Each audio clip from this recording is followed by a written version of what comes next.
un gusto saludarles con la más cordial bienvenida a su programa Barra Sabatina de Telebachillerato en este primer sábado de mayo, en el que les estaremos compartiendo información sobre fechas relevantes en los ámbitos educativo, social y de salud, además de presentarles las distintas secciones que preparamos para ustedes, como nuestra sección informativa en la que les mostramos las actividades recientes y relevantes de nuestra comunidad educativa que se esfuerza en la formación de nuestra juventud veracruzana.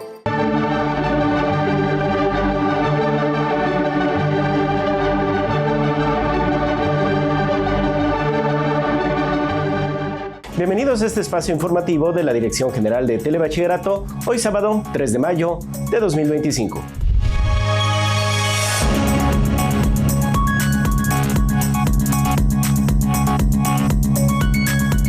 El Telebachillerato de Veracruz realizó la Olimpiada Regional de las Ciencias. El Centro Banderilla adapta los lineamientos del programa Vida Saludable en su capacitación para el trabajo. Hoy conoceremos uno de los 1080 centros de telebachillerato.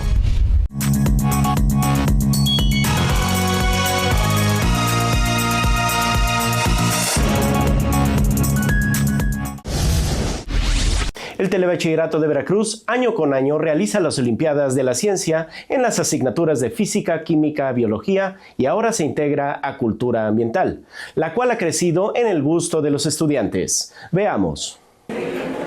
El Telebachillerato de Veracruz realizó la Olimpiada Regional de la Ciencia 2025, donde compitieron los estudiantes que ocuparon los 3 primeros lugares en la fase de zona, en las asignaturas de Biología, Física, Matemáticas, Química A y B, así como Cultura Ambiental. En esta etapa, el subsistema se dividió en 5 regiones: Álamo, Totonacapan, Misantla, Zongolica y San Andrés Tuxtla. En esta etapa regional compitieron los mejores 125 estudiantes del Telebachillerato de Veracruz para ganar un lugar en el estatal de cada especialidad. Estudiantes del Centro de Telebachillerato Puente de Piedra participaron en la Cumbre Tajín 2025 con la danza de los guaguas, la cual rinde culto al sol y a la fertilidad. Veamos. Vengo representando a mi escuela con la actividad de danzar la danza de los guaguas. La danza de los guaguas es algo que nuestros antepasados nos han dejado para que nosotros lo sigamos ejerciendo. La danza de los guaguas significa la fertilidad de la tierra. Anteriormente los penachos eran de plumas, de aves, de diferentes aves, entonces las plumas eran de diferentes colores. Los espejos que contiene el penacho son los rayos del sol, ya que ahí se reflejan. Y si puede observar, hay florecitas y hojas. Bueno, entonces eso quiere representar la flora y fauna de la tierra. Y mi traje es lo mismo, prácticamente lleva una secuencia. Igual podemos observar flores, podemos observar los colores y así también el pantalón rojo. Y la sonaja es un acompañamiento del tambor. El tambor y flauta en sí representan que se tratan de comunicar con los dioses que había. Con la flauta se supone que llamabas su atención y con el tambor te comunicabas. Dabas mensajes para que cayera, en este caso, agua. Este taller de la danza de los guaguas, nosotros en el telebachillerato implementamos como una actividad de paraescolar y en ese taller localizamos a un instructor que forme al grupo de jóvenes para practicar esta danza ancestral que representa nuestra cultura totonaca y a su vez es un rito sobre las tradiciones que nosotros tenemos aquí en el Totonacapan. Prácticamente llevo casi 7 años danzando. Yo danzo guagua, negrito y volador. Es influencia de un hermano que yo tengo, que él pues le llamaba la atención participar y todo. Y entonces yo también despertó mi curiosidad, ¿no? Por querer venir, por querer participar, querer subirme a volar. Yo creo que como escuela podemos nosotros implementar esta danza para todos los que somos de la región totonaca, porque es una forma de seguir rescatando nuestra cultura. Nuestra cultura totonaca pues tiene mucho que rescatar, porque algunas ya se están perdiendo, se están olvidando, como la lengua, como las danzas de los guaguas, de los negritos, de los voladores, entre otros. La Escuela del Telebachillerato en Puente de Piedra nos apoya. Por ejemplo, hay talleres, ¿no? Uno como danzante, es un orgullo que un profesor te ayude a que más jóvenes entren al mundo de la danza. Pienso que debería de seguir para que las nuevas generaciones se interesen. Pues invitamos a todos los jóvenes que no les dé pena en participar en esta danza, porque luego ese es un factor que determina en donde los jóvenes les da pena en el bailar y vestirse, entonces ellos ya no participan, no se incorporan en este tipo de danza, pero pues es algo muy bonito.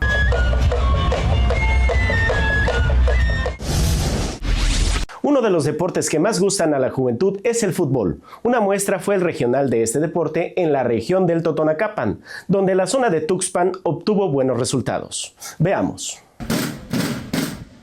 La zona escolar de Papantla realizó el torneo de fútbol soccer en las ramas varonil y femenil de la región del Totonacapan.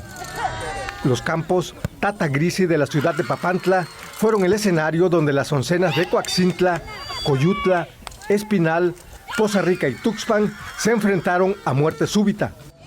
La logística del evento estuvo a cargo del Consejo Consultivo, así como de docentes de la zona. La zona de supervisión de Tuxpan se alzó con el primer lugar en las ramas varonil y femenil del torneo regional de fútbol soccer del Totonacapan. La repostería es un oficio que requiere habilidad manual, creatividad y conocimiento de los ingredientes. Esta puede ayudar a los estudiantes para obtener ingresos extra.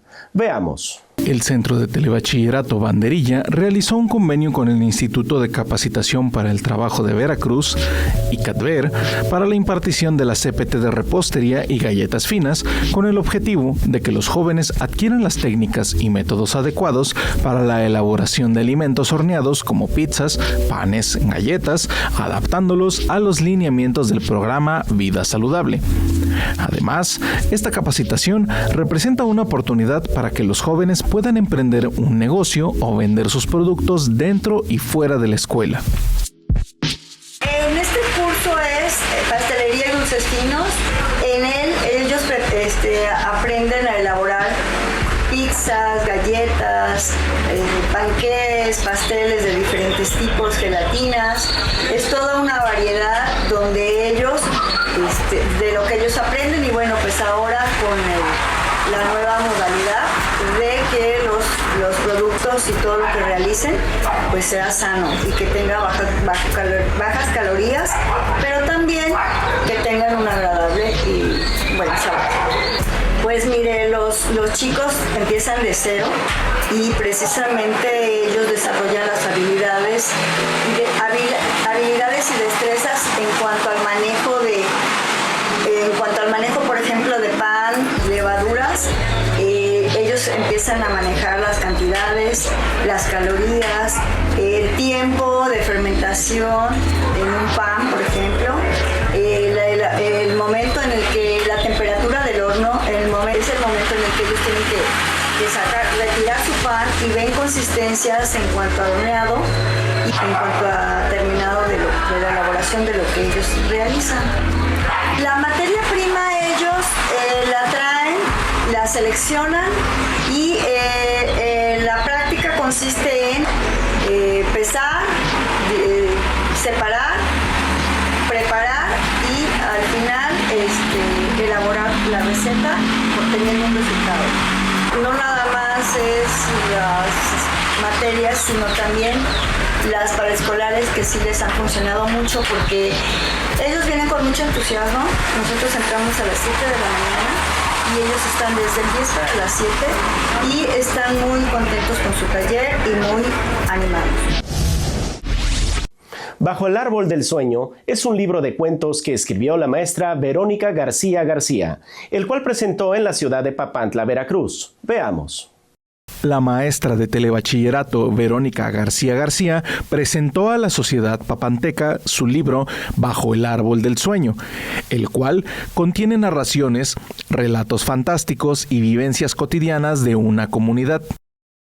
Esta compilación de cuentos cortos narra de forma amena las ilusiones de algunos niños y el orgullo de pertenecer a una cultura como la totonaca. Bajo el árbol del sueño está compuesto por 21 cuentos cortos, los cuales fueron seleccionados por un grupo de lectores de la gran colección que posee la escritora y fue presentado en el Museo Teodoro Cano. Algunos de estos finales de los cuentos son así como sorprendentes y que a veces la gente no los espera. La gente empieza a crear sus propios finales y cuando encuentran el final del cuento, pues es una sorpresa, ¿no? Y me da mucho gusto que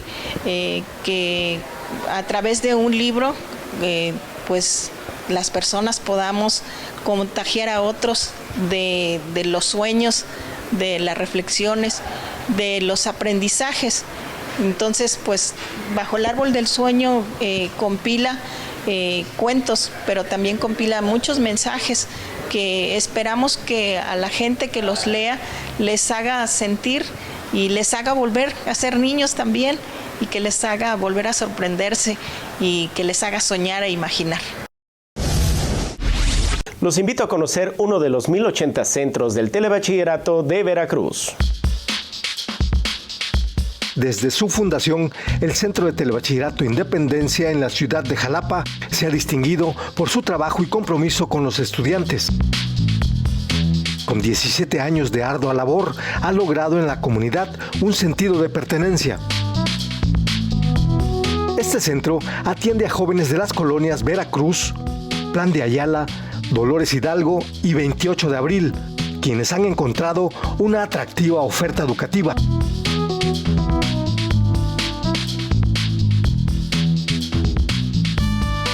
El Telebachillerato Independencia busca crear en los estudiantes una conciencia ambiental.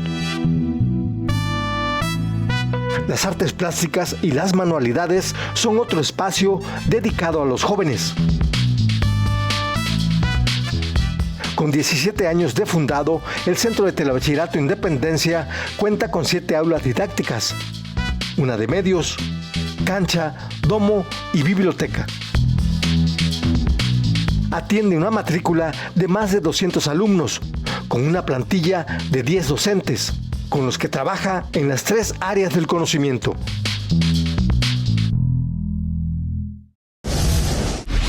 Les recuerdo que nos pueden seguir a través de nuestras redes sociales como Tebaep Oficial. Hasta aquí el segmento informativo. Regresamos en una hora.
Hoy 3 de mayo celebramos el Día Mundial de la Libertad de Prensa. fecha importante en nuestro país que busca promover la libertad de prensa como un pilar esencial de las sociedades democráticas. El tema central de este año será informar en un mundo desafiante, el impacto de la inteligencia artificial en la libertad de prensa y los medios de comunicación. Con ocasión de esta fecha, recordamos el artículo 19 de la Declaración Universal de los Derechos Humanos. Todo individuo tiene derecho a la libertad de opinión y de expresión. Este derecho incluye el de no ser molestado a causa de sus opiniones, el de investigar y recibir informaciones y opiniones, y el de difundirlas sin limitaciones de fronteras por cualquier medio de expresión. Participemos de esta conmemoración.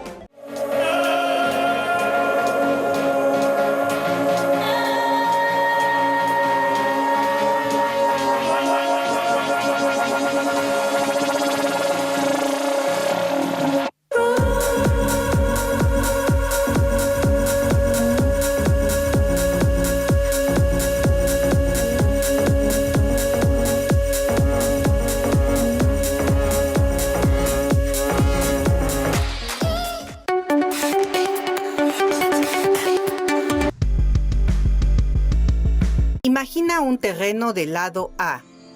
El área es el cuadrado de A. Si agrandamos la longitud en una cantidad B, el área también se modificará. Será ahora el cuadrado de la suma A más B. En realidad, el área inicial, que era el cuadrado de A, será ahora, además de la inicial, dos rectángulos de área A por B y el área de un rectángulo de área B cuadrada. Este ejercicio, que hemos ilustrado con figuras geométricas, se representa algebraicamente como observas. El cuadrado del binomio A más B es igual al cuadrado de A, sumado al doble producto de A más B, más el cuadrado de B. Los casos que hemos descrito pueden abreviarse en solo uno. Nota cómo cambia el signo en el término central. La obtención del producto del cuadrado de un binomio puede realizarse sin mayor problema como una multiplicación normal. Observa. Multiplicamos la A con el primer binomio.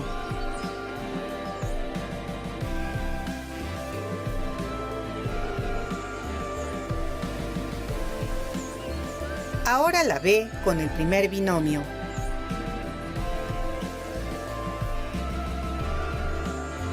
Reducimos los términos semejantes y llegamos al producto.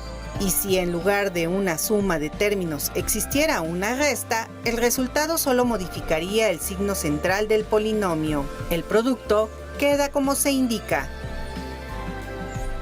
Esto representa el cuadrado de un binomio, y su desarrollo da lugar a un trinomio cuadrado perfecto. Y la equivalencia la puedes observar a través de este ejemplo numérico, el cuadrado de 7 o 49. Se trata de la misma cantidad en dos representaciones. ¿Cuál crees que sea la más apropiada? La respuesta está en el ¿para qué? Claramente, en la simplificación que mostramos, se procede con más facilidad si expresamos el número en su forma factorizada. ¿Cómo identificamos un trinomio cuadrado perfecto? No es tan complicado. Obtienes la raíz de dos de sus términos, y el doble del producto de ellos te debe dar el término restante.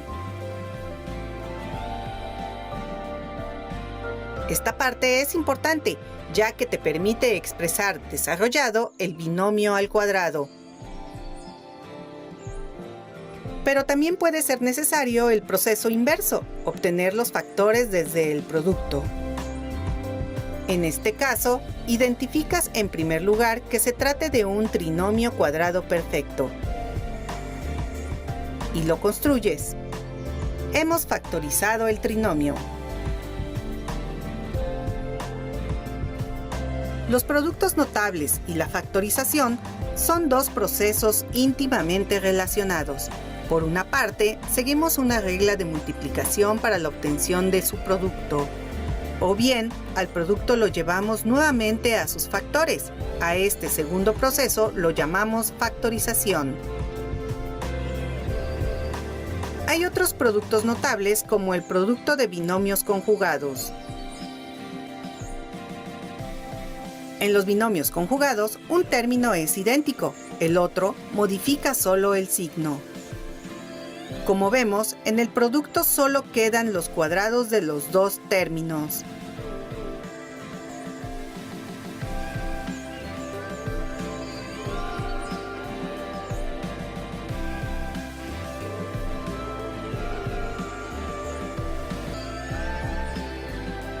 El resultado es la diferencia de cuadrados de cada término, en donde el negativo es el término que alterna su signo en uno y otro binomio.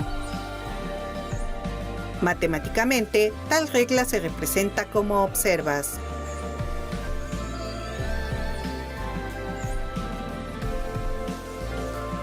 Hay una consecuencia evidente en el manejo de la igualdad de estas dos expresiones, si esta operación da lugar a una diferencia de cuadrados.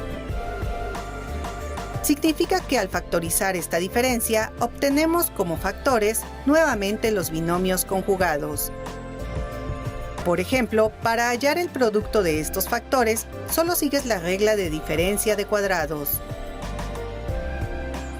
Observa esta expresión. Notarás que podría manejarse como diferencia de cuadrados. Y con esto en mente, factorizamos de esta manera. Pero aún no terminamos. Nota que el segundo factor es a la vez una diferencia de cuadrados. Aplicamos de nuevo la regla de factorización y llegamos a los tres factores irreducibles en los reales.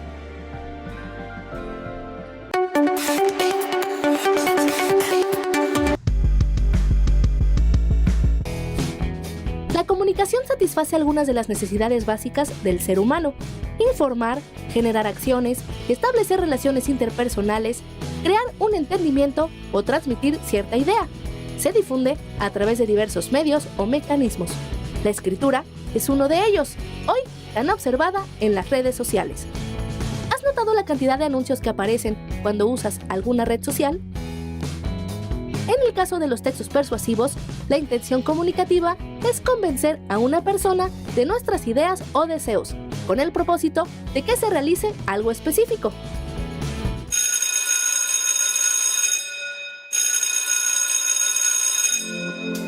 La intención comunicativa en los textos persuasivos es la de convencer, incitar o influir.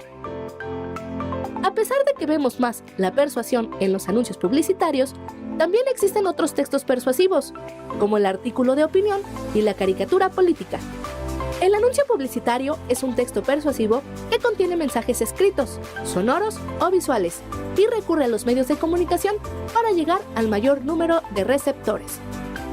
El artículo de opinión es un texto persuasivo, donde el autor emite valoración, opinión y análisis personal sobre un tema de actualidad. La caricatura política es un texto persuasivo que se vale de ciertos elementos, como el sarcasmo y la ironía, y pretende influir en la opinión pública sobre determinado hecho o personaje del ámbito político. El propósito de los textos persuasivos es el de lograr convencerte, pero también está en tus manos el estar informado para tomar tus propias decisiones y no dejarte influenciar fácilmente por una moda pasajera o por los intereses de alguien más. Para comprender mejor los textos persuasivos, te invitamos a realizar la siguiente actividad. En un periódico de circulación nacional, identifica al menos 3 ejemplos de anuncio publicitario, 2 de artículo de opinión y algunos más de caricatura política.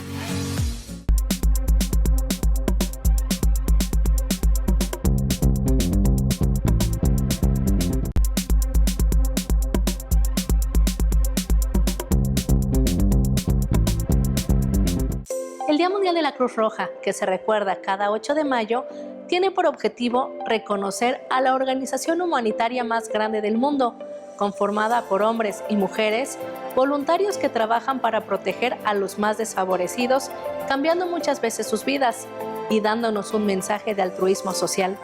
Nuestra comunidad tebana se une a esta conmemoración promoviendo a nuestros estudiantes el trabajo solidario desde nuestra tarea educativa, además de promover también su participación en actividades artísticas y culturales, como nos invita la sección de Cultura.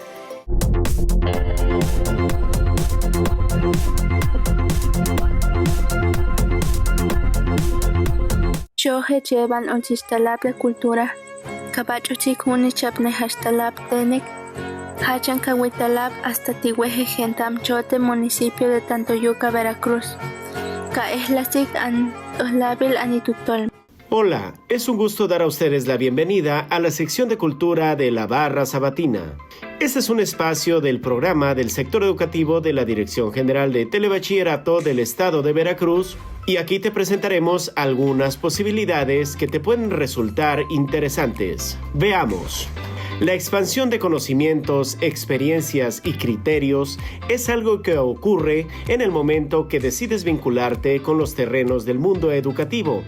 Y en este caso, como alumno de telebachillerato, te encuentras sembrando todo aquello que algún día pondrás en práctica en el mundo productivo. Sabemos que el conocimiento también se adquiere a través de la observación, la interacción con terceros y de viajes que te permitan conocer lugares interesantes. Ante ello, hoy más que nunca, existe la posibilidad de tener cercanía con experiencias increíbles que favorezcan una sana adquisición del saber, como resulta ser la posibilidad de recorrer las zonas arqueológicas más emblemáticas de México, situadas en estados como Campeche, Chiapas, Chihuahua, Estado de México, Oaxaca, Querétaro, Quintana Roo, Veracruz, Yucatán y Zacatecas, en donde podrás conocer detalles de emblemáticas zonas arqueológicas como Chichén Itzá y Uxmal, o bien adentrarte en una ruta por los principales museos del país de estados como Guanajuato, Jalisco, Michoacán, Morelos, Puebla o Sonora y disponer de un trayecto por inmuebles como el Museo de las Culturas del Norte o el Museo de la Revolución en la frontera exaduana de Ciudad Juárez. Todo esto es posible y completamente gratis sin salir de casa.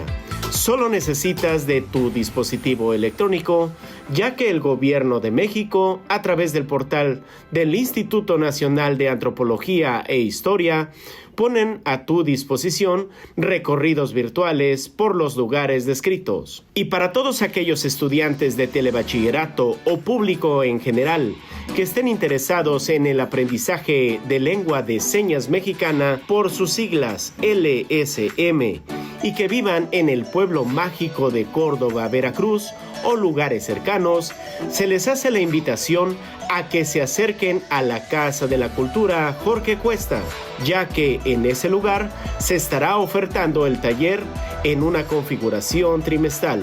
La Casa de la Cultura Jorge Cuesta cuenta con 37 años de existencia y su objetivo es promover lo mejor de la cultura universal a la comunidad, brindando a la sociedad distintos programas de formación artística y de difusión, en un ambiente de respeto a la diversidad y el aprecio por el arte.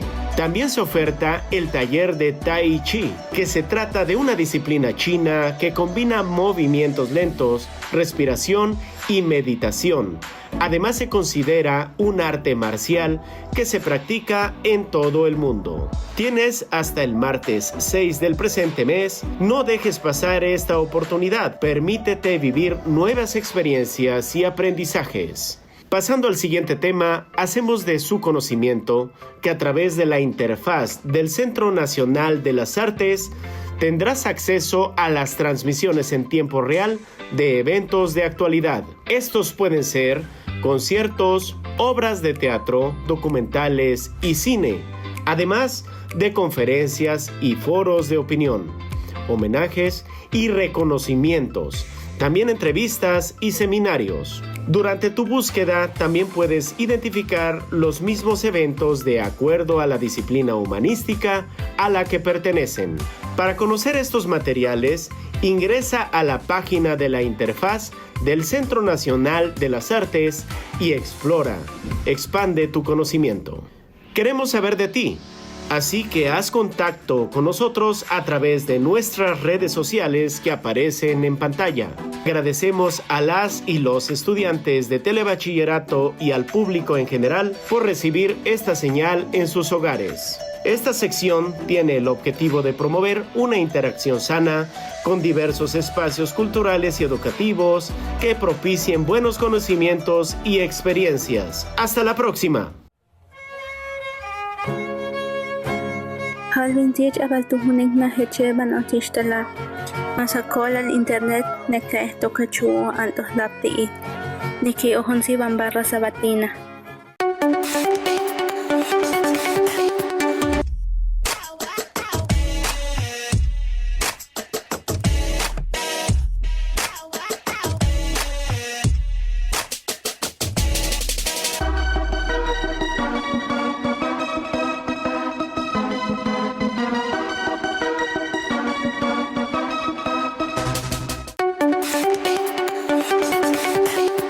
La coma se utiliza para marcar pequeñas pausas en el discurso. Las reglas para su uso son las siguientes. Separa elementos de una serie de palabras, frases u oraciones. Cuando separa oraciones, puede anteponerse a las conjunciones. Veámoslo. Para realizar su trabajo, no solo consultó periódicos, libros y manuales, sino también recurrió al trabajo de campo. Observemos otras normas para utilizar la coma. Aísla elementos secundarios que aclaran o explican algo sobre el discurso principal. El niño, cuya madre no vino, tuvo una enorme desilusión. Se utilizan oraciones elípticas en las cuales se indica que se ha omitido un elemento. Pedro tiene 3 mochilas, Marco una.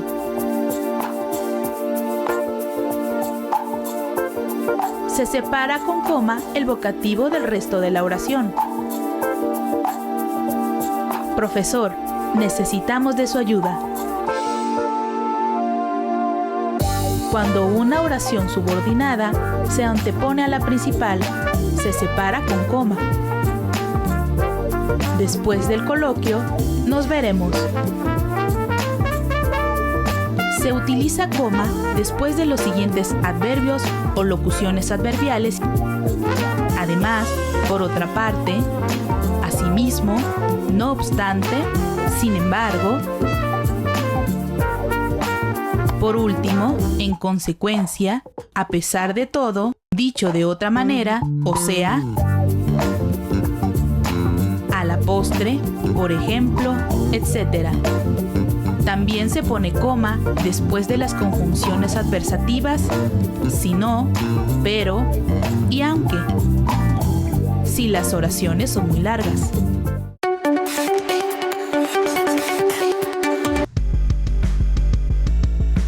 Welcome to this video, Zero Type Conditional Sentences.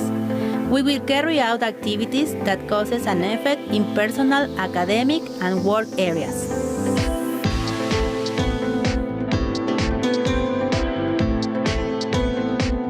As you may remember, the zero conditional is divided into 2 parts. First, the condition, and second, a result using the present simple. Next, we will see different examples cause-effect activities in personal, academic, and work areas. Join me.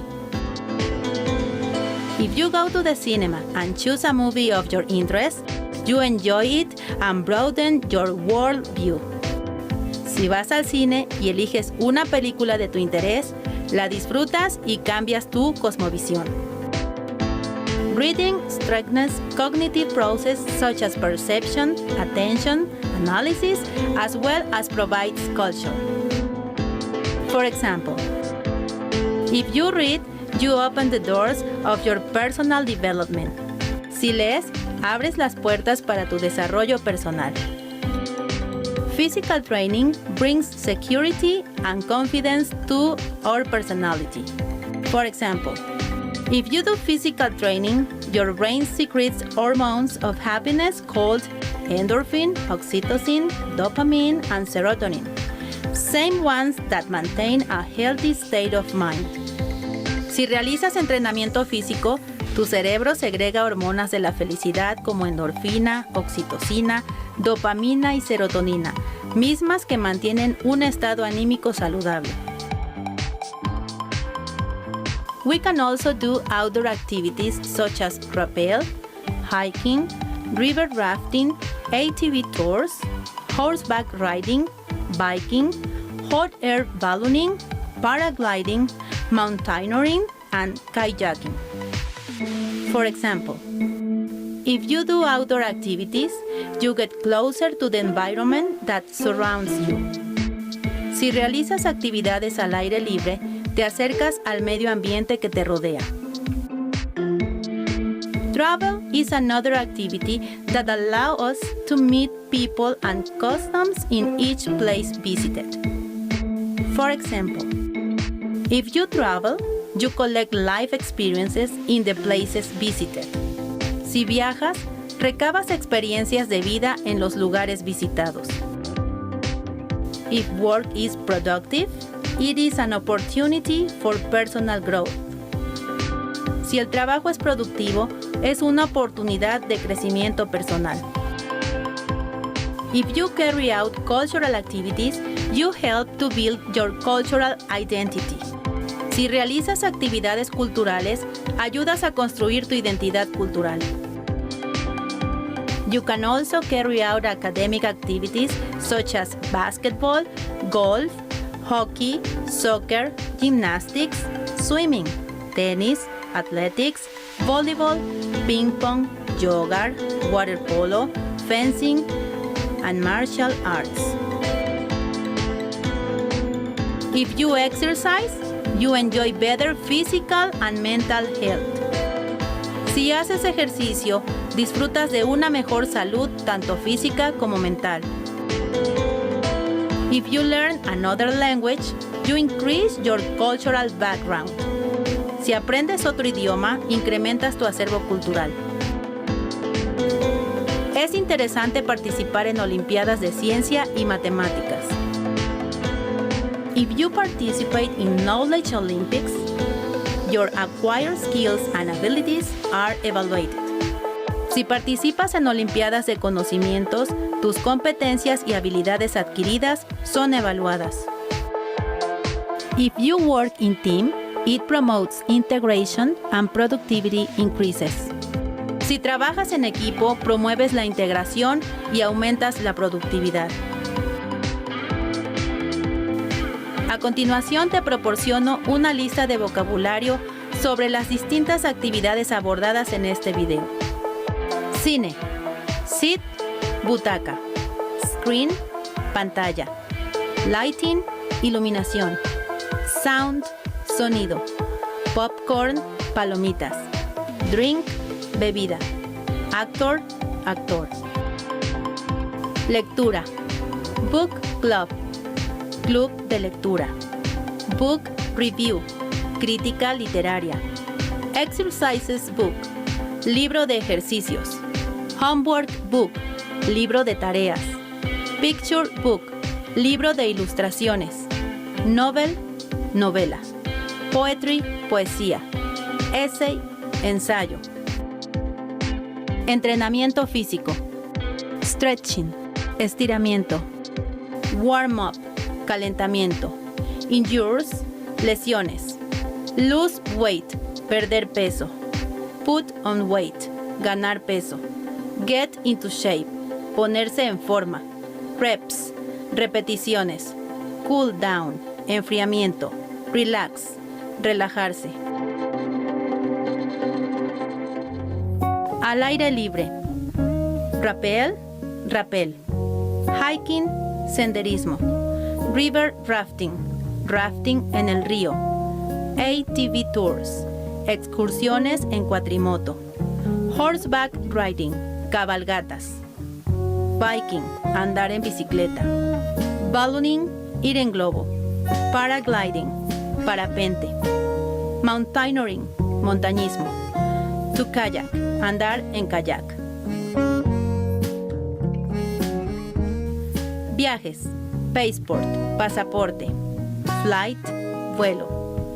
Flight ticket, boleto de avión. Flight number, número de vuelo. Boarding, embarcar. Carry on bag, equipaje de mano. Airline, aerolínea. Land, aterrizar. Passenger, pasajero.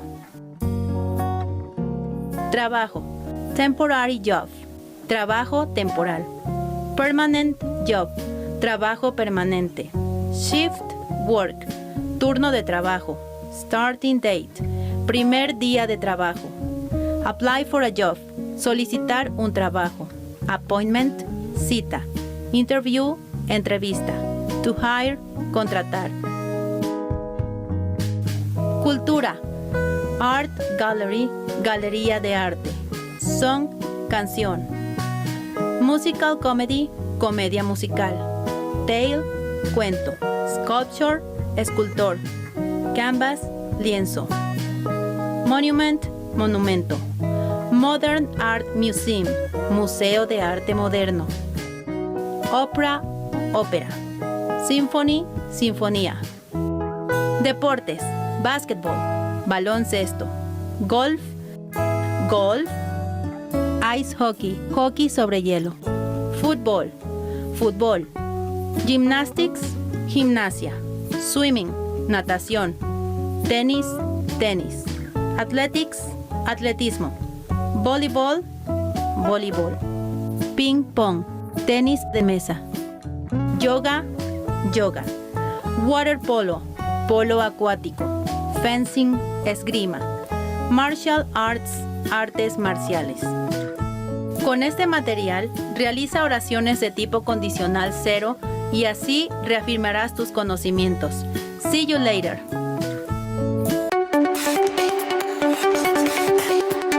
La dificultad de las personas con discapacidad auditiva para comunicarse con los demás dificulta también su desarrollo educativo, profesional y humano, viéndose limitadas sus oportunidades de inclusión.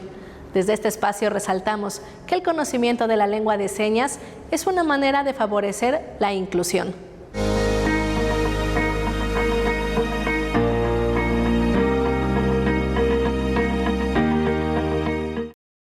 Hola, hoy vamos a aprender sobre los pronombres personales y posesivos.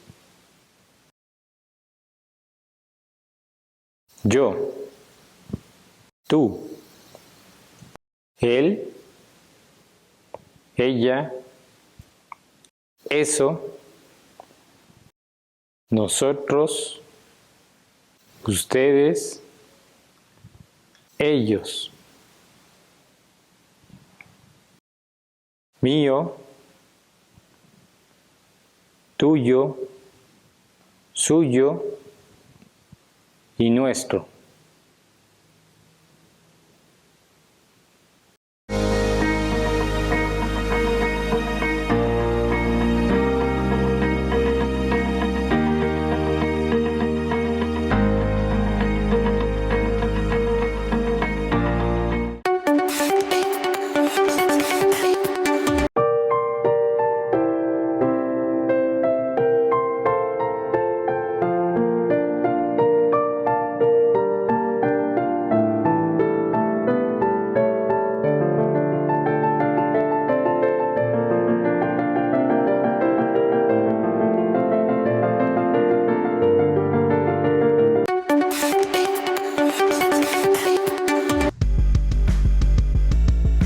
Él es Daniel Marcelino. Vive en el municipio de Ayagualulco, en nuestro estado. Daniel cursa el tercer semestre de telebachillerato. Su padre, desde muy temprano se desplaza a la ciudad de Perote, donde trabaja en el mantenimiento y reparación de casas. Por lo que Daniel, antes de asistir a clases, tiene que realizar algunas labores para ayudar a su mamá, entre ellas ir a la tiendita de Don Fernando, a la carnicería de Don Guadalupe Cabrera y a la tortillería que está a 3 cuadras de su casa. En el trayecto, Daniel saluda a Doña Juanita, su vecina, a Ricardo, su excompañero de secundaria, a Miriam, la chica que le robaba el sueño en la primaria, y a casi todas las personas que se encontró a su paso.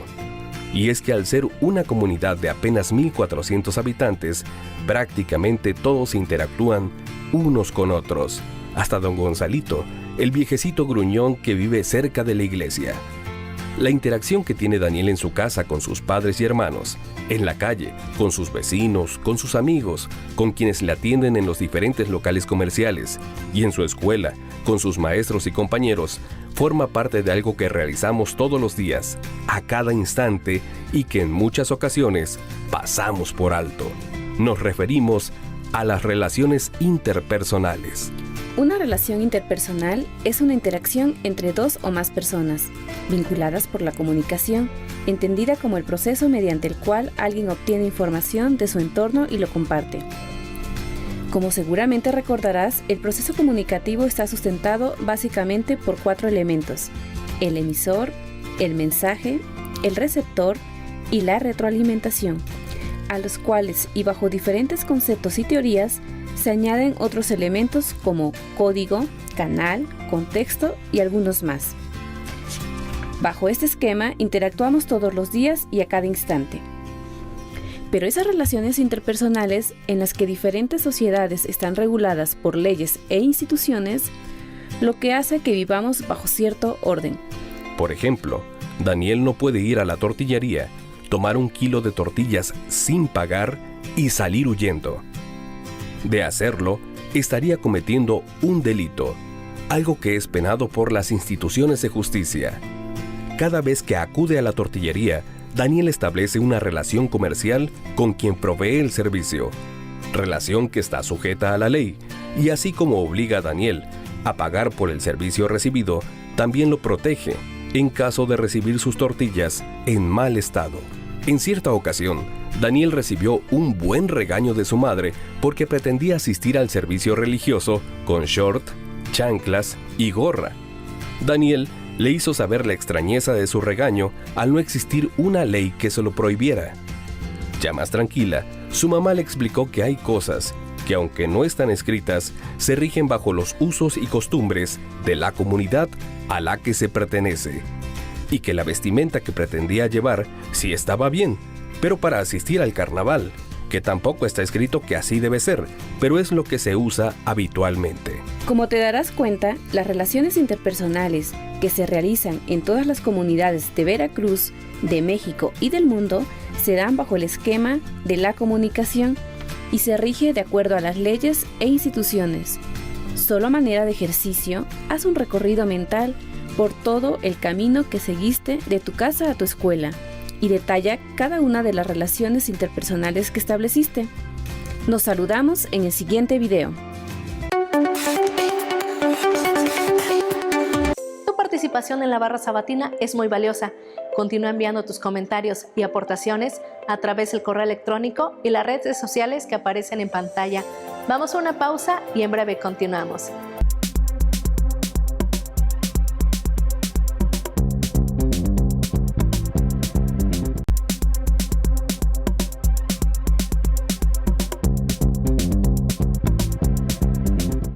Es muy grato saber que continúan en esta programación de Barra Sabatina, que también pueden seguir a través de la página www.tvmas.mx.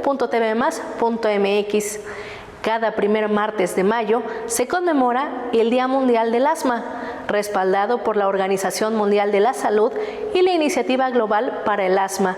El objetivo es dar relevancia, incrementar el conocimiento del público en general sobre esta enfermedad y fortalecer el impulso de la investigación para la búsqueda de soluciones a un padecimiento que afecta aproximadamente a 235 millones de personas en el mundo, con una mayor prevalencia en niños.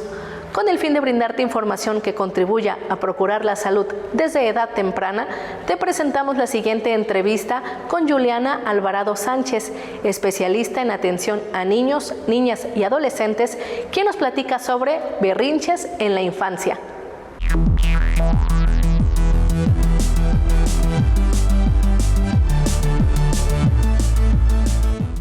Bueno, es una conducta que no va a estar regulada absolutamente por nada y que se va a expresar en llanto, no respirar, a lo mejor por ahí algo que va a generar ansiedad, y principalmente es un no entendimiento, tanto para un adulto como para un niño.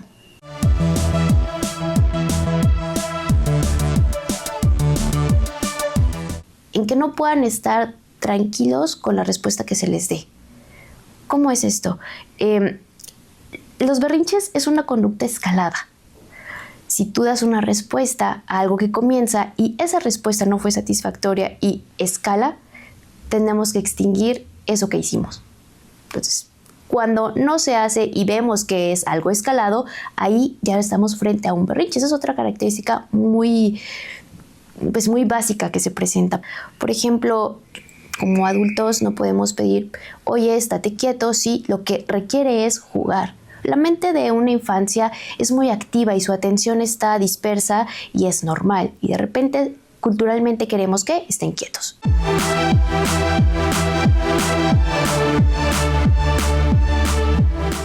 Los berrinches son muy naturales y muy normales del primer año a los 4 años aproximadamente. Y no solo comunes, necesarios. Es su única manera de expresar y entender.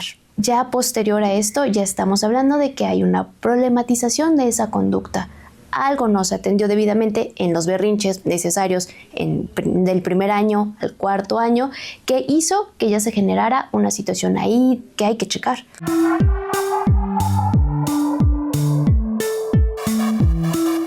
Mantener la calma, resguardar, entender, tomarse un tiempo para descansar y explicar.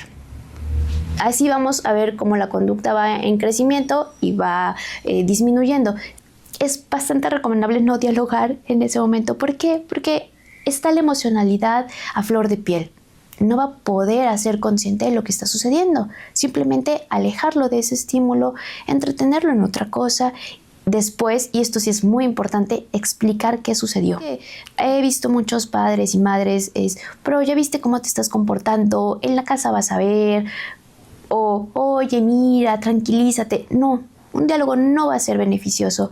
¿Qué tenemos que hacer? Retirarlo si está en un espacio que pueda ser dañino para sí mismo, a lo mejor en medio de un pasillo, en las estanterías, algo que esté en riesgo su integridad. Ok, lo retiramos y no nos acercamos para no abrumar, pero tampoco lo dejamos solo o sola.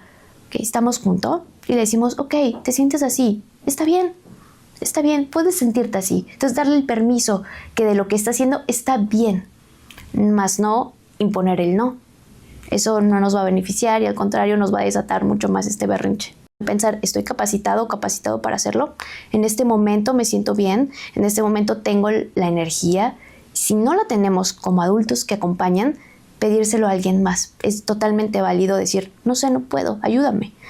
Porque si no, vamos a entorpecer ese fueguito que tenemos ahí y vamos a incrementarlo, canalizarlo, quitar o dar. Que quitamos algo que lo está causando y damos la necesidad, o en este caso podemos distraer. Si el niño quiere un celular en ese momento para jugar, podemos darle, ahí entra la atención y entonces le podemos dar otro juguete, le podemos explicar, lo podemos llevar a otro sitio, alejarlo de ese estímulo que le está provocando eso. ¿Va a llorar? Claro. Y creo que aquí es bien importante, no hay que tenerle miedo al llanto. Cuando los niños lloran es una respuesta natural de su etapa. Después, y esto sí es muy importante, explicar qué sucedió. Como, ok, estás calmado ahora, te voy a explicar qué pasó, porque así le ayudamos a entender y entenderse. Por ejemplo, termina de llorar y decimos, mira, empezaste a llorar porque viste este osito de peluche y el cual no te lo podía comprar en este momento y tú sentiste enojo, tú sentiste tristeza y por lo tanto empezaste a llorar. Y entonces ellos van haciendo una recapitulación y así van entendiendo qué pasó. ¿Por qué hacemos uso de esta herramienta? No porque ellos vayan a ser dependientes de que tengamos que estarles explicando, sino más bien que las próximas ocasiones puedan decir, ok, me pasó esto. Yo quería un peluche, me puse triste y me enojé porque mamá no me lo pudo dar, pero después yo puedo hacer este abanico de posibilidades.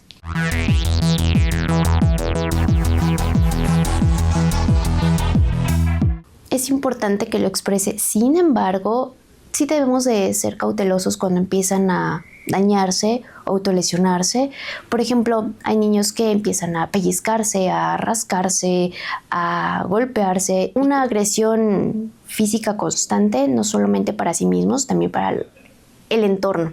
llámese personas, espacio, animalitos, tienen mascota, y creo que es ahí donde tenemos que hacer la intervención como adultos responsables. Acompáñate de estos niños.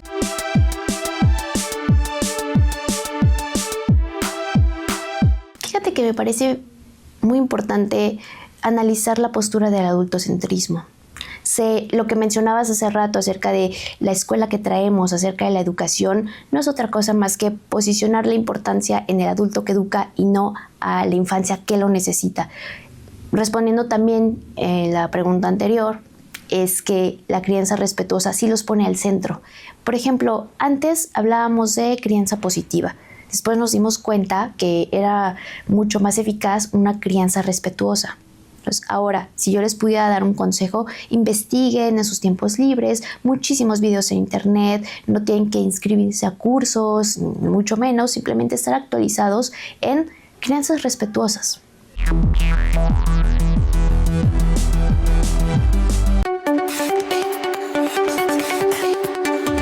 Con respecto al Día Mundial del Asma, el lema de este año 2025 es lograr que los tratamientos inhalados sean accesibles para todos, buscando garantizar que las personas con asma puedan acceder a medicamentos esenciales para controlar la enfermedad y sus ataques.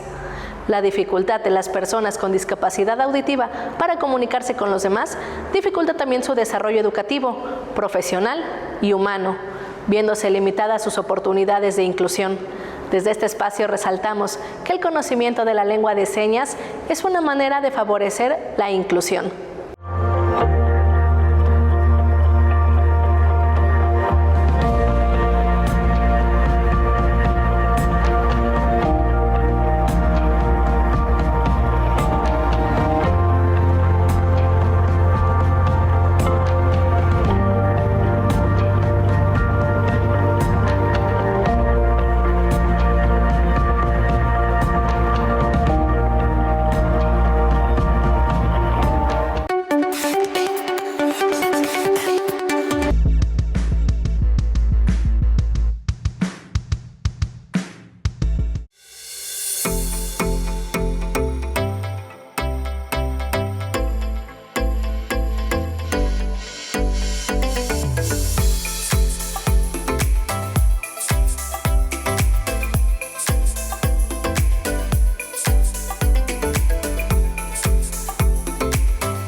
En una carrera de Fórmula 1, los autos recorren una pista de asfalto y gana quien termina primero un determinado número de vueltas. Estos caminos cerrados permiten al conductor seguir siempre la misma ruta. Si comparamos la pista de carreras con un circuito eléctrico, intuimos que las cargas eléctricas deben realizar un recorrido similar a la de los autos, es decir, dar vueltas en un circuito cerrado. Y así como un auto circula por una carretera, la corriente eléctrica lo hace en un medio conductor. Existen diferentes tipos de materiales que permiten la conducción de la electricidad y hay otros que no lo hacen. Aquí analizaremos algunas de las características de los dos tipos de materiales.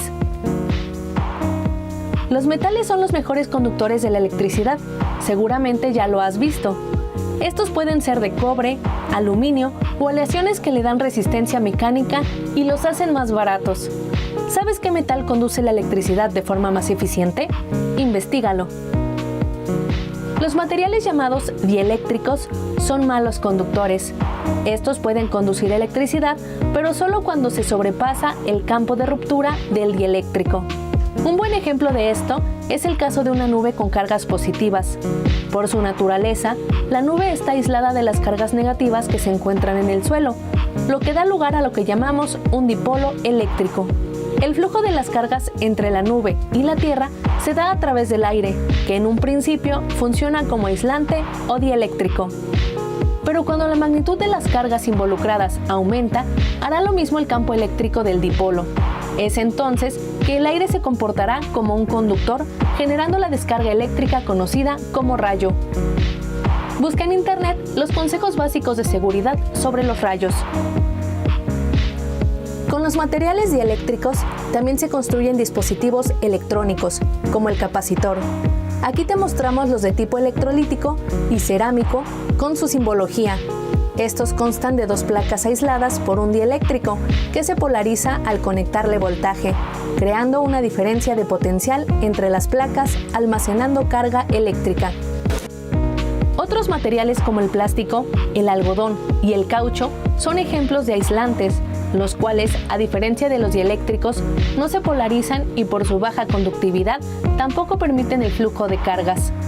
Su uso lo podemos observar en el forro del cableado, en las tomas de corriente que tenemos en casa y en el diseño de herramientas. Así, podemos decir que todos los materiales dieléctricos son aislantes, pero no todos los aislantes son dieléctricos. Investiga las diferencias entre los materiales dieléctricos y los aislantes. Te hemos hablado ya de los materiales conductores y aislantes. Existe un tercer tipo, los semiconductores. Estos tienen la característica de comportarse como aislante o conductor bajo ciertas condiciones eléctricas controladas. Su uso lo observamos en la construcción de dispositivos electrónicos que usamos en nuestra vida cotidiana. ¿Qué se necesita entonces para que fluya una corriente por estos materiales? La respuesta la has experimentado cuando el teléfono celular u otro aparato lo conectas para recarga de la batería.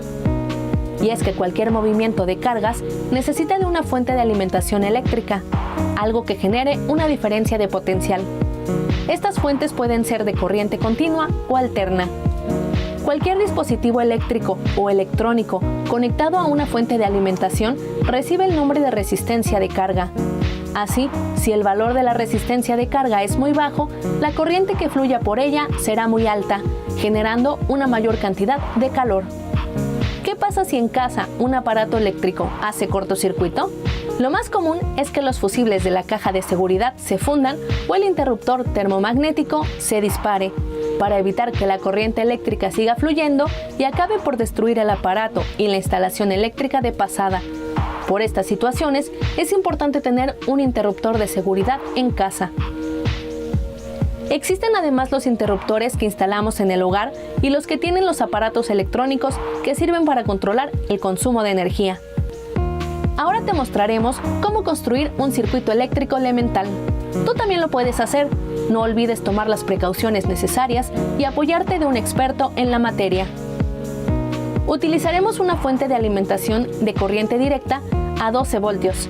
Tú puedes ocupar cualquiera que tengas en casa, un interruptor, alambre de cobre como conductor y una lámpara incandescente a 12 voltios como resistencia de carga. Los valores de voltaje y corriente los mediremos con dos instrumentos llamados multímetros. Guiándonos de un esquema, conectamos los dispositivos del circuito. El multímetro rojo muestra la lectura del voltaje, mientras que la aguja del instrumento negro nos indica el flujo de la corriente.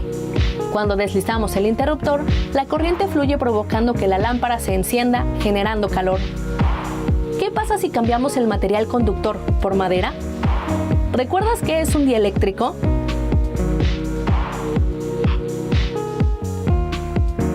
Hagamos el mismo experimento con agua. Observa la aguja que indica el flujo de la corriente. ¿Por qué la lámpara se enciende cuando agregamos sal al agua?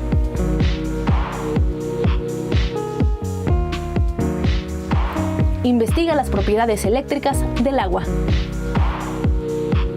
Si cambiamos la resistencia de carga y mantenemos el mismo voltaje, ¿la aguja que indica la corriente mostrará alguna variación?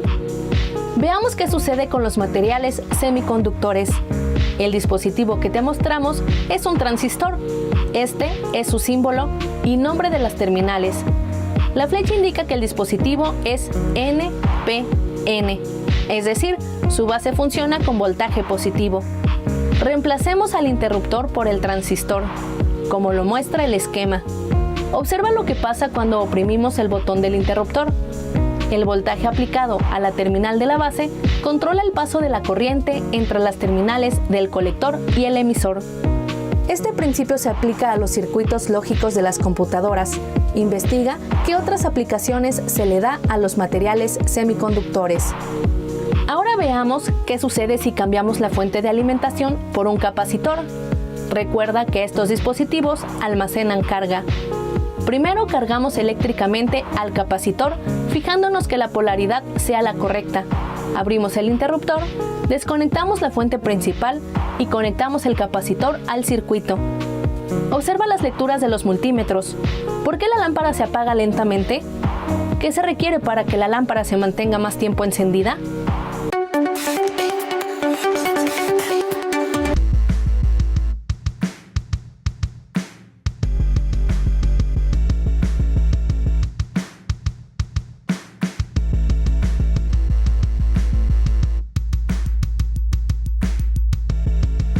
Hoy es un gran día para Juanito. Resulta que es día de pago y a partir de hoy recibirá un incremento salarial del 5%.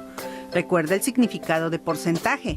5% es igual a 5 centésimas, que es equivalente a 1/20 o bien, en decimales, a 0.05. ¿Cuánto ganará ahora Juanito si antes tenía un salario mensual de 10,000 y agregamos 5 centésimos más? Encontramos que su sueldo actual es de 10,500. Ha llegado septiembre y con ello los gastos escolares. Él debe de cuidar de comprar útiles y uniformes escolares que, de momento, están fuera de su presupuesto, por lo que decide utilizar la tarjeta de crédito solicitando lo que necesita.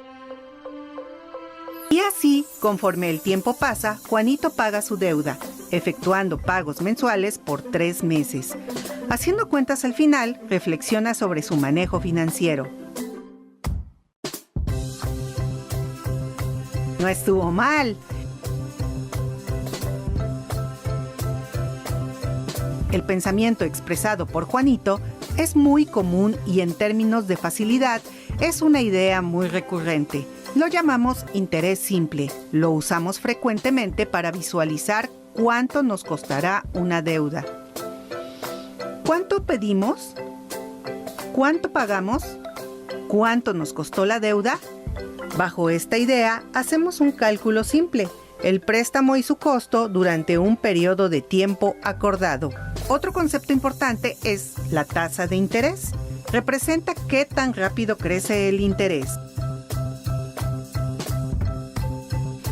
Bajo la visión simplista de Juanito, el interés cubierto al banco en 3 meses asciende estimativamente a 417 pesos. Esta cantidad representa el 10.4% del préstamo.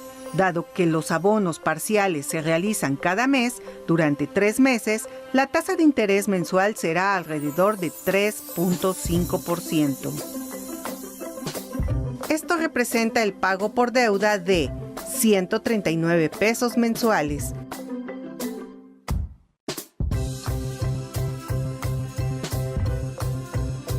Y así, bajo la premisa de mantener fija la base de cálculo cada mes, el pago total efectuado hasta la liquidación del adeudo es 417 pesos. El pensamiento anterior refleja la forma en que tendemos a simplificar la visión de los hechos, de una forma consciente y funcional, que en realidad refleja el acuerdo por el pago del servicio contratado. Pero la forma real en que trabaja el banco es diferente. Se trata de préstamos con interés compuesto. Analicemos cómo opera el banco el préstamo a Juanito.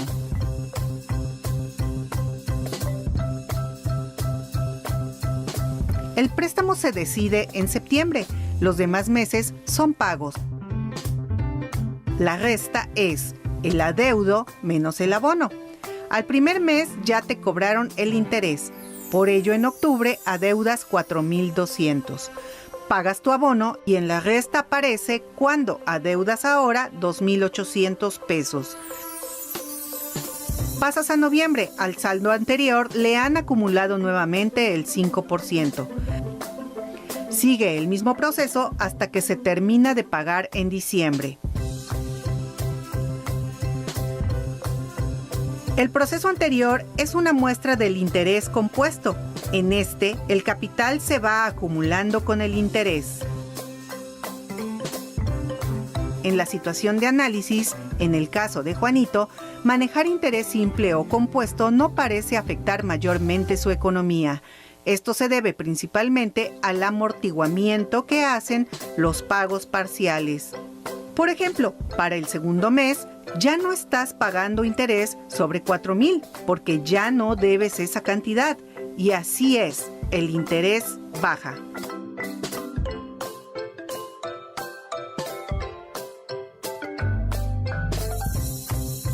Pero, ¿qué sucede si te descuidas y no pagas a tiempo la parcialidad? Hagamos un sencillo cálculo con esta relación. Aquí debes recordar los símbolos, la I para la tasa de interés, N indicando el número de periodos y la D representando el adeudo. El inicial va con subíndice 0. El adeudo sin pagos parciales en 3 meses se calcula así.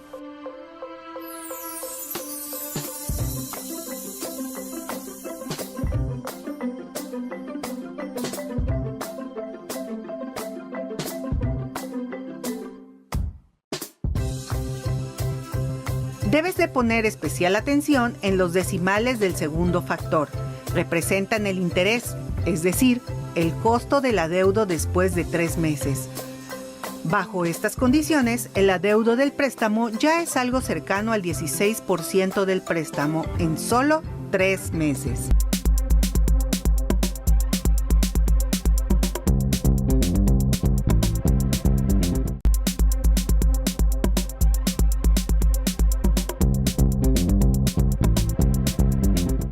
Napoleón III, emperador del Segundo Imperio francés, quería establecer una monarquía favorable para Francia y disolver el gobierno constitucional mexicano.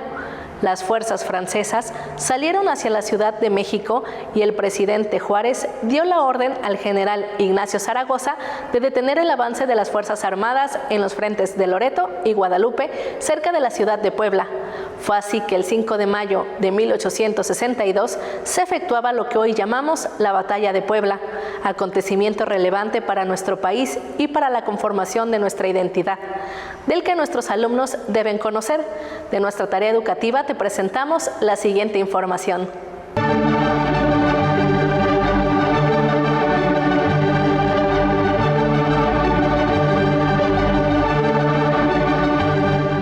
Nuevamente les presentamos las noticias del sector educativo.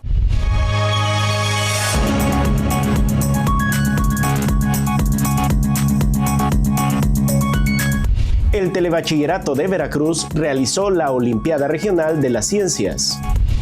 El Centro Banderilla adapta los lineamientos del programa Vida Saludable en su capacitación para el trabajo. Hoy conoceremos uno de los 1080 centros de telebachillerato.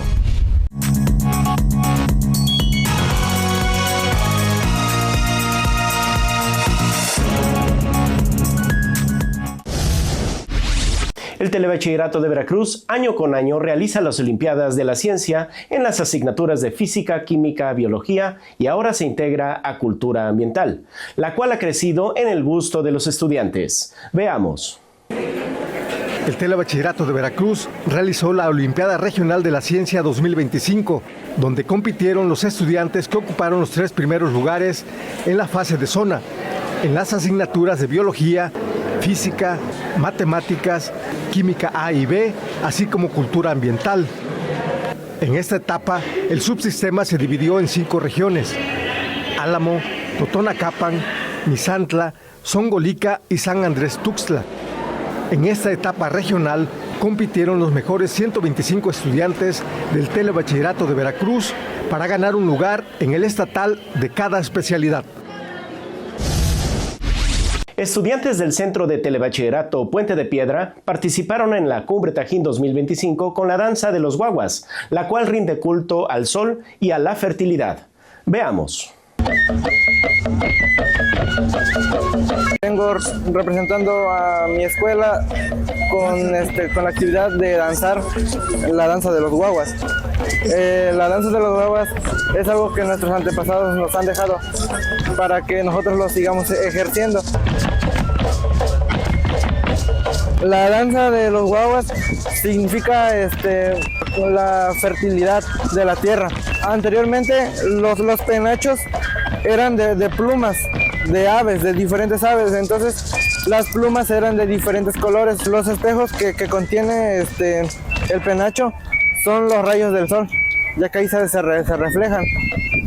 Y si puede observar, hay florecitas y hojas. Bueno, entonces eso quiere representar la flora y fauna de la tierra. Y mi traje es lo mismo, prácticamente lleva una secuencia. Igual podemos observar flores, podemos observar los colores y así también el pantalón rojo. Y la sonaja es un acompañamiento del tambor. El tambor y flauta en sí representan que se tratan de comunicar con los dioses que había. Con la flauta se supone que llamabas su atención y con el tambor te comunicabas. Dabas mensajes para que cayera, en este caso, agua. Este taller de la danza de los guaguas, nosotros en el telebachillerato implementamos como una actividad de paraescolar y en ese taller localizamos a un instructor que forme al grupo de jóvenes para practicar esta danza ancestral que representa nuestra cultura totonaca y a su vez es un rito sobre las tradiciones que nosotros tenemos aquí en el Totonacapan. Prácticamente llevo casi 7 años danzando. Yo danzo guagua, negrito y volador. Es influencia de un hermano que yo tengo, que él pues le llamaba por la atención participar y todo. Y entonces yo también despertó mi curiosidad, ¿no? Por querer venir, por querer participar, querer subirme a volar. Yo creo que como escuela podemos nosotros implementar esta danza para todos los que somos de la región totonaca, porque es una forma de seguir rescatando nuestra cultura. Nuestra cultura totonaca pues tiene mucho que rescatar porque algunas ya se están perdiendo, se están olvidando, como la lengua, como las danzas de los guaguas, de los negritos, de los voladores, entre otros. La Escuela del Telebachillerato en Puente de Piedra nos apoya. Por ejemplo, hay talleres, ¿no? Uno como danzante es un orgullo que un profesor te ayude a que más jóvenes entren al mundo de la danza. Pienso que debería de seguir para que las nuevas generaciones se interesen.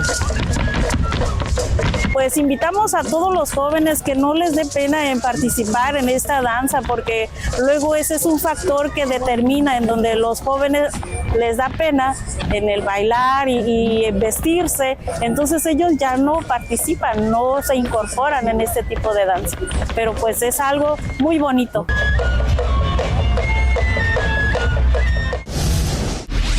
Uno de los deportes que más gustan a la juventud es el fútbol. Una muestra fue el regional de este deporte en la región del Totonacapan, donde la zona de Tuxpan obtuvo buenos resultados. Veamos. La zona escolar de Papantla realizó el torneo de fútbol soccer en las ramas varonil y femenil de la región del Totonacapan. Los campos Tata Grisi de la ciudad de Papantla fueron el escenario donde las oncenas de Coaxintla, Coyutla, Espinal, Poza Rica y Tuxpan se enfrentaron a muerte súbita. La logística del evento estuvo a cargo del Consejo Consultivo, así como de docentes de la zona.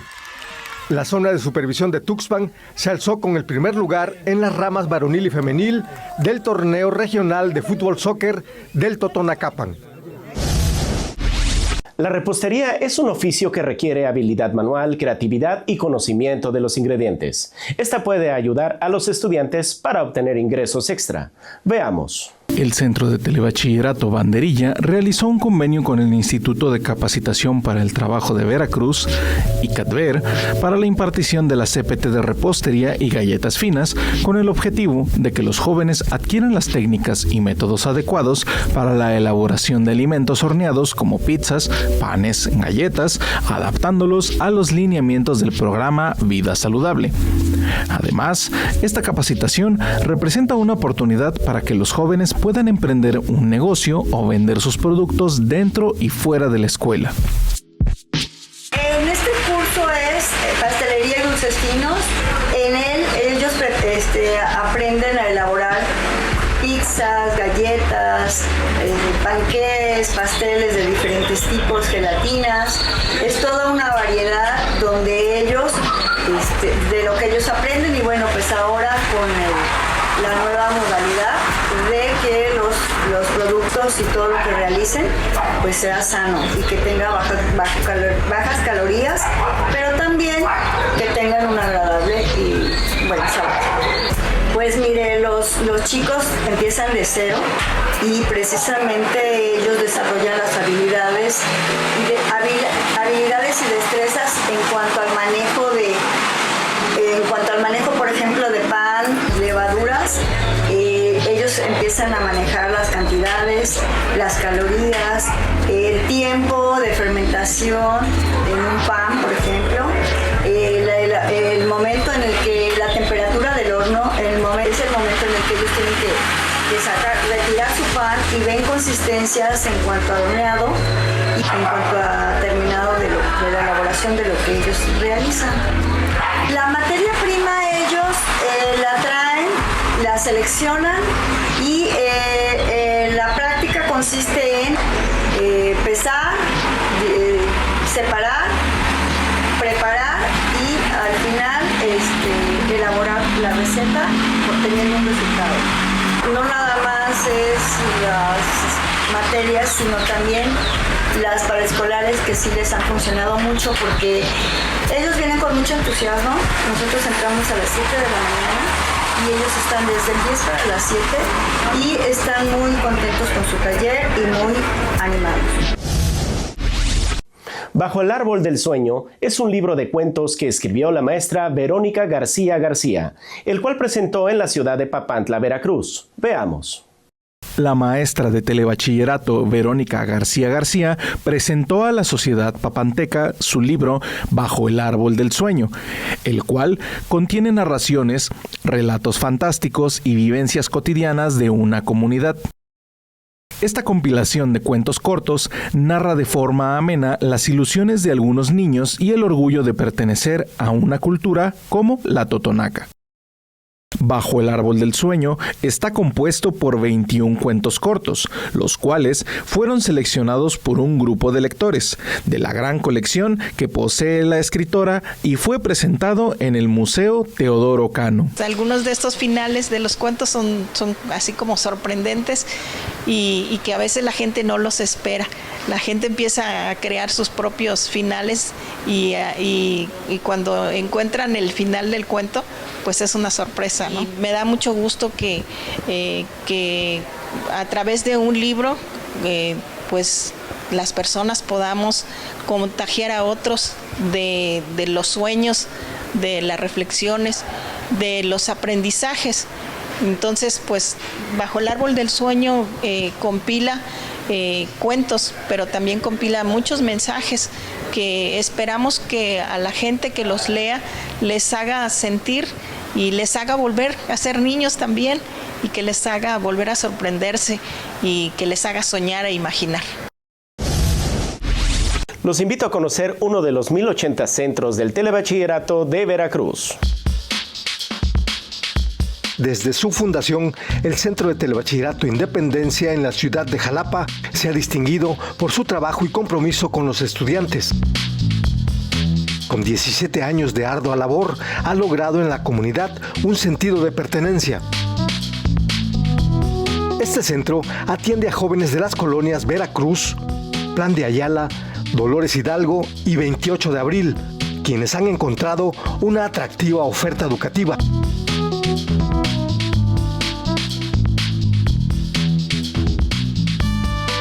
El Telebachillerato Independencia busca crear en los estudiantes una conciencia ambiental.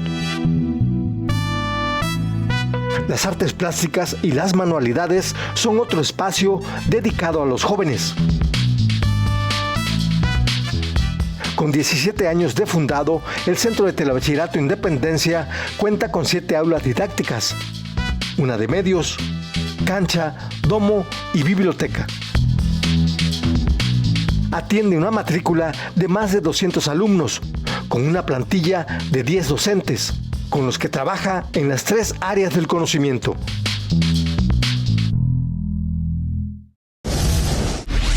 De esta manera concluimos el segmento informativo, pero antes les recuerdo que nos pueden seguir a través de nuestras redes sociales como Tebaev Oficial. A nombre de todo el equipo de producción, agradezco su compañía y les invito para que sigan aquí en la Barra Sabatina. El 5 de mayo a las 9 de la mañana aparecen los franceses en el horizonte, pero es hasta las 11 de la mañana cuando comienzan las hostilidades, anunciándose con un cañonazo desde el fuerte de Guadalupe y acompañado por los repiques de las campanas de la ciudad. El conde de Lorences ordena una maniobra sorpresiva que divide a la columna francesa en 2. Eran 4,000 hombres marchando para atacar los fuertes de Loreto y Guadalupe. El 6º Batallón de la Guardia Nacional del Estado de Puebla, bajo el mando del coronel Juan Nepomuceno Méndez, fue el primer cuerpo del Ejército de Oriente en hacer frente a los franceses y rechazar el ataque. El día 5 de mayo de 1862, tras una de las más duras batallas de la historia, la cual duró desde el amanecer a la tarde, los franceses terminaron por retirarse. Otros generales mexicanos también participaron en la defensa de Puebla, como es el caso de las tropas de Oaxaca dirigidas por Porfirio Díaz. El centro de la línea lo defendió Francisco Lamadrid, con las tropas del Estado de México y San Luis Potosí. Este hecho se convirtió en un fuerte símbolo de la resistencia y del poder mexicano, representando justamente una victoria simbólica contra los grandes imperios.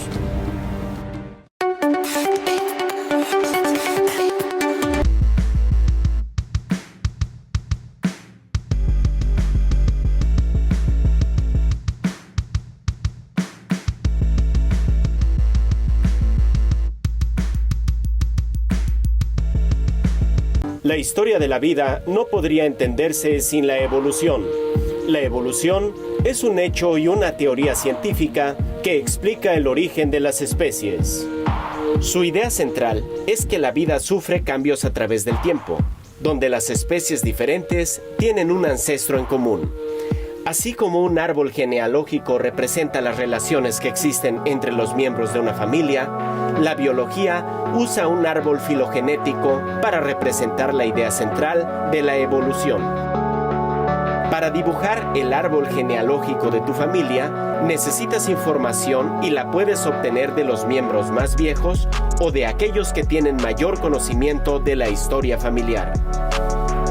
La información para reconstruir un árbol filogenético se obtiene de la recaudación y el análisis de evidencia como el registro fósil o de la comparación estructural y molecular de los organismos. La evolución es un hecho porque la evidencia indica que, a partir de un ancestro común, se desarrollaron especies diferentes luego de muchas generaciones, y es una teoría científica porque trata de explicar los mecanismos de este proceso. Dicho de otra forma, la esencia de la evolución como hecho y como teoría es el cambio. Muchas son las cosas que se modifican a través del tiempo. Pero no todo lo que cambia es ejemplo de evolución biológica. En biología, la evolución implica cambios que se transmiten a la descendencia mediante la herencia genética. En la evolución, lo que importa son los cambios a largo plazo en una población. Recuerda que una población es un conjunto de individuos de una misma especie que viven en un lugar geográfico determinado y que real o potencialmente son capaces de cruzarse entre sí, compartiendo un acervo común de genes, también llamada poza genética. Comparemos dos ejemplos de cambio en una población. Para ello, usaremos a los escarabajos. ¿Cuál de estos ejemplos piensas que representa un cambio evolutivo? En el primer ejemplo, después de 1 año o 2 de sequías, hay pocas plantas para que los escarabajos puedan comer. Los escarabajos jóvenes no se desarrollan al máximo debido a la falta de alimento. En el segundo ejemplo, la mayoría de los escarabajos de la población poseen genes que codifican una coloración verde brillante y solo unos pocos tienen genes que codifican para el color café. Sin embargo, las cosas cambian después de algunas generaciones y ahora los escarabajos cafés son más numerosos que los verdes. ¿Cuál de estos casos ilustra la descendencia con modificación? La diferencia de tamaño en el primer caso se debe a influencias en el ambiente, como la escasez de alimento, y no es un cambio debido a la frecuencia genética. Este cambio no se hereda. La siguiente generación podría tener un tamaño normal si hay suficiente alimento. En el segundo caso, el cambio de color sí es un factor de evolución.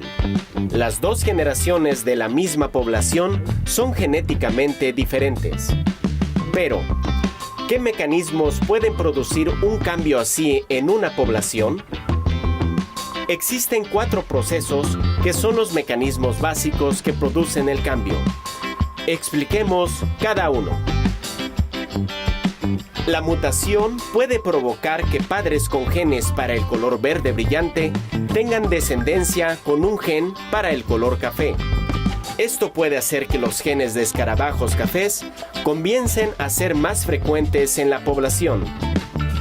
En otra situación, puede suceder que algunos individuos de una población de escarabajos cafés entraron en una población de escarabajos verdes.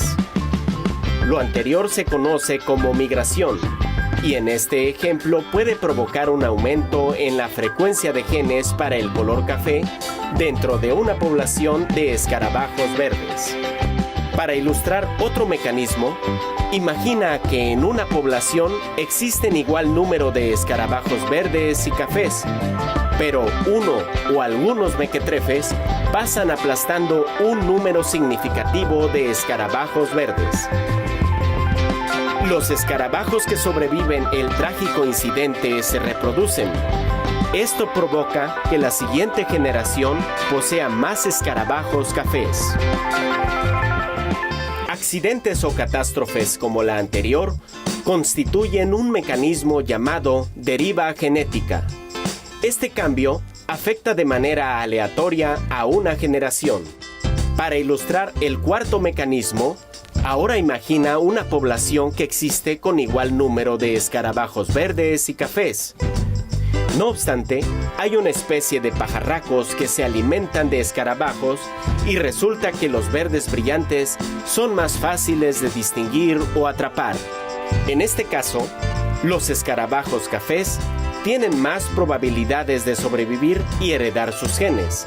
Así que, en las siguientes generaciones, es posible encontrar más escarabajos cafés. Este mecanismo se conoce en general como selección natural. Estos 4 mecanismos pueden causar cambios en la frecuencia de los genes y por lo tanto son mecanismos del cambio evolutivo. Sin embargo, la selección natural y la deriva genética no pueden ocurrir si no existe variación genética. Siguiendo con el ejemplo de los escarabajos, la selección natural y la deriva genética no pueden ocurrir en una población de escarabajos del mismo color. Pero entonces, ¿qué es lo que produce la variación genética? La variación genética tiene tres fuentes principales. Una de ellas son las mutaciones o cambios en el ADN. Una sola mutación puede tener efectos a largo plazo, pero en muchos casos, un cambio evolutivo se debe a la acumulación de un sinnúmero de mutaciones. Las únicas mutaciones que importan en la evolución son aquellas que se pueden transmitir de una generación a otra. Concluimos esta emisión de la Barra Sabatina. A nombre de la Dirección General de Telebachillerato y toda nuestra comunidad tebana, agradezco su compañía y participación, lo mismo que el trabajo de todos los que intervienen en la realización de este programa y de quienes favorecieron nuestra presencia en estas bellas instalaciones del Jardín de las Esculturas de Jalapa, invitándoles a venir, conocerlo y visitar la exposición que presenta. También agradecemos a TV Más que nos permite, mediante su señal, llegar a todos ustedes. Deseándoles excelente tarde, me despido. Mi nombre es Rosana Portilla y les espero la próxima semana.